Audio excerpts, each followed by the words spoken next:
It was an ordinary Monday morning when I stepped into the office, coffee in hand, my head already filled with thoughts about the weekly team briefing. I'd spent almost 8 years at that company, slowly rising from junior analyst to leading a dedicated team. I hadn't reached the top, but my reputation was solid and I genuinely enjoyed my work. The latest buzz was about a new executive director joining, though no name had been disclosed yet. The air was full of anticipation when the official email landed in our inboxes just past 9 a.m. I clicked it without much thought. My eyes stopped cold on the name. I read it twice, then a third time, unable to believe it. Emily Carter, my wife of 6 years. My heart slammed in my chest. We'd always kept our work lives separate. We weren't even in the same industry. Or, so I believed. She always claimed she was in marketing consulting. I never doubted her. Turns out she'd been aiming for a high-level position right under my nose. I texted her immediately, shocked and baffled. No response. My hands quivered slightly as I waited for the meeting to begin.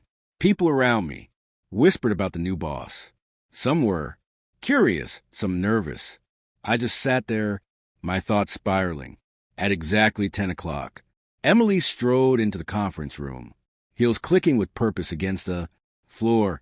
She wore a sharp suit and an even sharper look. Gone was the woman I'd kissed goodbye just hours earlier. Her gaze moved across the room, pausing briefly on me, cold and unreadable. "Good morning," she began firmly. "As your new executive director, changes start today." No one else noticed the strain in her tone. My colleagues glanced at me, silent questions in their eyes. "Is that your wife?"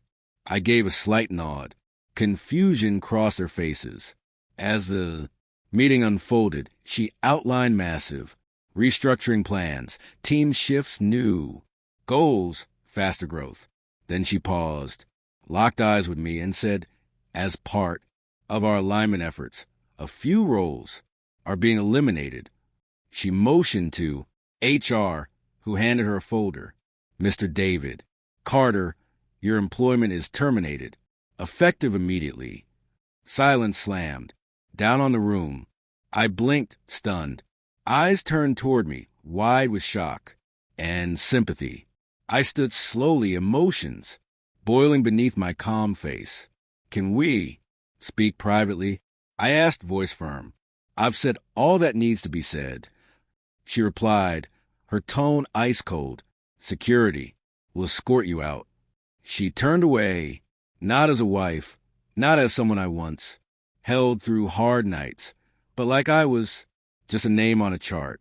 I'd made her coffee every morning. Now I was being watched by HR and stunned coworkers as I packed up my desk. I kept asking myself, why? Was this revenge? A power grab? Had our marriage meant nothing? That evening, she came home like any normal day. Sarah bagged down and asked, "What's for dinner?" I stared at her in disbelief. "You fired me in front of everyone today." She shrugged. "It was a business choice. Feelings don't belong in leadership." I couldn't believe how numb she sounded. "You could have warned me. If I had, you have tried to stop me." She said, unbothered. "I did what the company needed." Her eyes were sharp, calculating. That's when it hit me. I didn't recognize her anymore. Somewhere between ambition and control, she'd lost all warmth. The next day, I packed a bag and left. I gave her no explanation, and she didn't bother asking. I stayed with a friend while trying to regroup. Finding a new job wasn't easy. The embarrassment was still fresh. People talked. Some admired her boldness. Others thought she went too far. I stopped caring about others' opinions. My focus shifted, rebuilding, healing, understanding how I missed the warning. Signs. Months passed.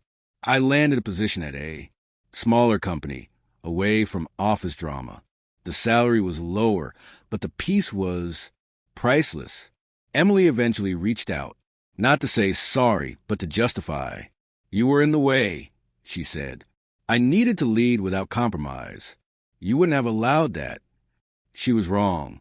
I would have supported her, but I never thought she'd tear me down. To climb up, the divorce was swift. I didn't argue, for the house or the car. I didn't want anything tied to her. I learned to breathe again, to smile, to trust, and I realized something powerful. Betrayal doesn't always come from enemies. Sometimes it's the one who once said they loved you. To her, firing me was strategy. To me, it was freedom. I walked away, not just from a job, but from a cold, empty marriage I hadn't realized was choking me. Now my life is simpler, quieter, but it's real. No secrets, no manipulation, and no bosses waiting at home.